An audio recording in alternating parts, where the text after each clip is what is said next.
Assalamualaikum warahmatullahi wabarakatuh. Halo semuanya, perkenalkan saya Amelia Agustinda Hartono dengan NIM 06031282429028. Tujuan pembuatan video ini ialah guna memenuhi proyek UAS mata kuliah Teori Ekonomi Makro kelas Indralaya dengan dosen pengampu Ibu Yuliana FH SPD MPD. Dan pemirsa, Badan Pusat Statistik mencatat inflasi tahunan Indonesia pada Maret 2026 mencapai 3,48%.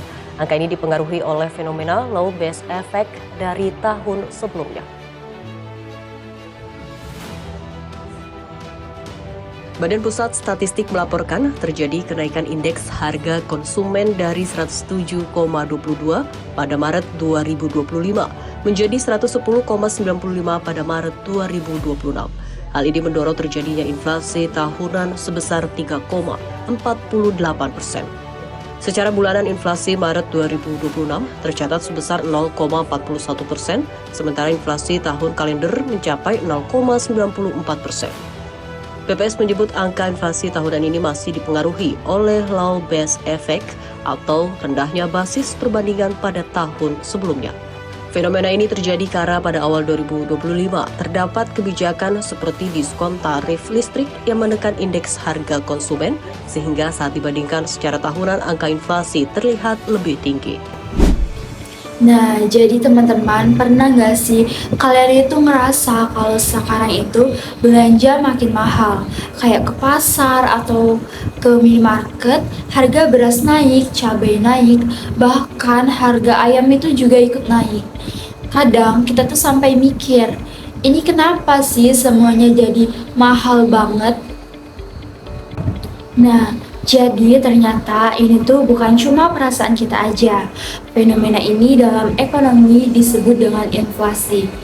Nah, berdasarkan data Badan Pusat Statistik atau BPS yang saya analisis, inflasi Indonesia pada Maret 2026 itu tercatat sebesar 3,48% secara tahunan.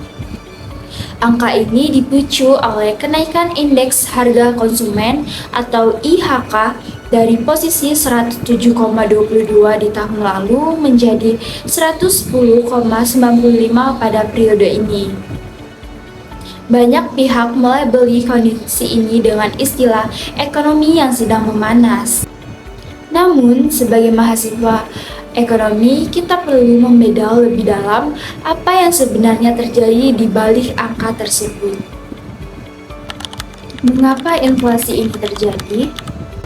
Dalam perspektif makroekonomi, ada dua faktor klasik, yaitu demand-pull inflation karena meningkatnya permintaan masyarakat dan cost-push inflation karena naiknya biaya produksi. Namun, ada satu faktor teknis yang sangat krusial dalam kasus Maret 2026 ini, yaitu fenomena low base effect atau pengaruh basis rendah. Oke, jadi sederhananya tuh gini, pada awal tahun 2025 lalu, IHK kita itu sempat sangat rendah karena adanya kebijakan subsidi pemerintah, seperti diskon tarif listrik. Nah, dalam teori makro, basis yang rendah di tahun sebelumnya itu akan membuat persentase kenaikan di tahun berikutnya terlihat melonjak drastis saat harga kembali normal. Jadi, angka 3,48% ini sebagian besar adalah dampak dari pemulihan harga ke titik normal setelah periode subsidi berakhir. Selain itu, faktor moneter juga bermain di sini. Adanya euforia di pasar modal dan pengelontaran likuiditas dana pemerintah ke sektor perbankan yang mencapai ratusan triliun turut meningkatkan jumlah uang beredar yang secara teoritis ini mendorong tekanan inflasi dari sisi permintaan. Lalu apa dampaknya bagi perekonomian kita? Dampak yang paling langsung adalah penurunan daya beli masyarakat.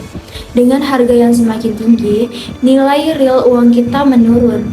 Artinya, dengan jumlah uang yang sama, kita tidak bisa membeli barang seperti sebelumnya.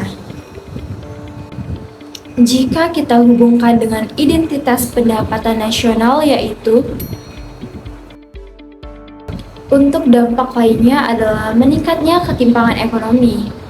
Masyarakat berpenghasilan rendah akan lebih terbebani karena sebagian besar pendapatannya habis untuk kebutuhan pokok yang harganya sedang naik. Jika kondisi ekonomi memanas ini terus berlanjut tanpa kendali, produsen mungkin akan terus menaikkan harga karena ekspektasi inflasi, yang pada akhirnya itu bisa berdampak pada pengurangan tenaga kerja atau pengangguran. Sebagai calon ekonom, apa solusi yang bisa kita tawarkan? Kita memerlukan sinergi antara dua kebijakan utama. Yang pertama, kebijakan moneter oleh Bank Indonesia untuk mengontrol jumlah uang beredar. Misalnya dengan penyesuaian suku bunga agar likuiditas di pasar tetap stabil. Yang kedua, kebijakan fiskal dari pemerintah, seperti pemberian bantuan sosial yang tepat sasaran atau subsidi untuk menjaga daya beli masyarakat kelas bawah. Selain itu, pemerintah harus melakukan langkah konkret dalam stabilitas harga pangan, seperti operasi pasar dan menjaga kelancaran rantai pasok agar tidak ada kelangkaan barang.